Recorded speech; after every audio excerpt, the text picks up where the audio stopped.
$40 billion. That's not a typo. $40 billion of investor money. Gone.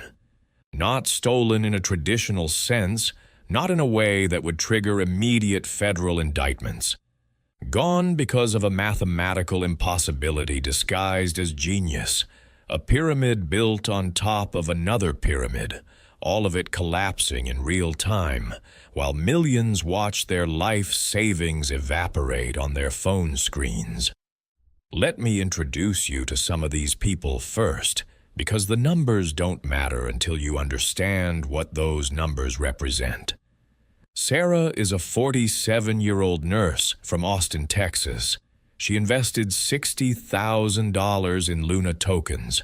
She was working doubles, saving for retirement, trying to find a path toward financial security that her salary alone would never provide. In May of 2022, she checked her investment. That $60,000 was worth $300. Not $300,000. $300. She sat in her car in a hospital parking lot and cried for 20 minutes before clocking in for a 12-hour shift. Michael is a 32-year-old from Manila. He's an accountant. He invested the equivalent of 4 years of his salary into Luna.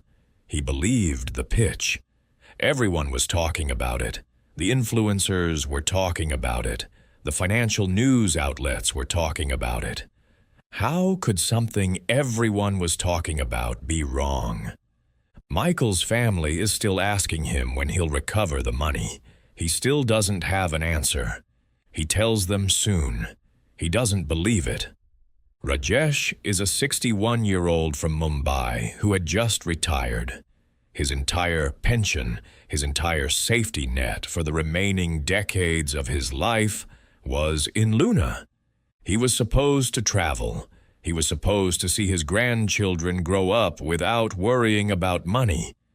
Instead, he got a part-time job at a call center because his pension is now worth less than his monthly medications. These are not stories from the margins. These are not cautionary tales about gambling addicts throwing away rent money. These are educated professionals and careful investors who made one decision that rewrote their lives. The architecture of their destruction was elegant. It required understanding what made Terra Luna different, or what people believed made it different. The Luna ecosystem centered on something called the Terra blockchain and its own stablecoin called UST. Now, stablecoins are designed to maintain a constant price of $1 through various mechanisms. Most stablecoins do this by holding actual dollar reserves. You back up your currency with real assets. It's simple. It's traditional. It doesn't work in a decentralized way, and decentralization was the whole ideology behind Luna. So, Kwon and the Luna Foundation proposed something radical. UST would be worth $1 not because of reserves, but because of arbitrage. Here's how it worked. If UST ever fell below $1, you could burn $1's worth of Luna tokens and mint 1 UST. This created a mathematical incentive to buy UST when it dipped. And if UST rose above $1, you could burn 1 UST and mint $1's worth of Luna. This created an incentive to sell UST when it spiked. Theoretically, these mechanisms would keep UST perfectly stable at $1. It was, by all accounts, a clever idea. But there was a problem. This system worked only if Luna maintained sufficient price momentum and value. If Luna crashed, the entire edifice collapsed. Kwon was the 29-year-old co-founder of Terraform Labs, the company running Terra. He had become the public face of the Luna ecosystem. He was charismatic, he was confident, he was everywhere. He promised 18% returns through a program called Anchor Protocol. 18% annual returns in a cryptocurrency system. He said it was sustainable. He said they had the math figured out. Investors poured in. Billions of dollars poured in. Institutions poured in. Celebrities promoted it.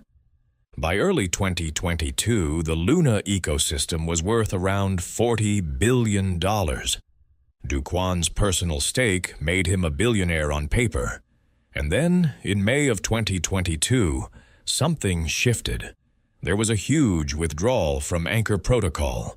Some accounts suggest there was unusual activity on the blockchain, a signal that something was wrong. UST started falling. First it dropped to 95 cents, then 90, then 80. The arbitrage mechanism that was supposed to stabilize UST began working in reverse. People started burning UST for Luna tokens, hoping to cut their losses. This massively increased the Luna supply. It was like printing money in the middle of a crisis. Luna's price plummeted. As Luna fell, the system became less stable. More panic selling, more Luna printing, more price collapse. Within days, we watched in real time what economists call a death spiral. By mid-May, Luna had gone from $90 to less than a penny. UST had fallen from $1 to 30 cents. $40 billion in market value simply ceased to exist. The claims of sophisticated mathematics, of a stable system that couldn't fail, proved false. There was no safety mechanism. There was no plan B. There was just leverage on top of leverage, and when the first domino fell, there was nothing stopping the rest. Here's the twist that most people miss.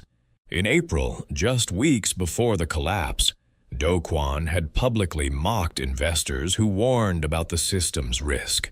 Someone on Twitter suggested the system was unstable, pointed out mathematical flaws. Kwon responded with confidence and arrogance.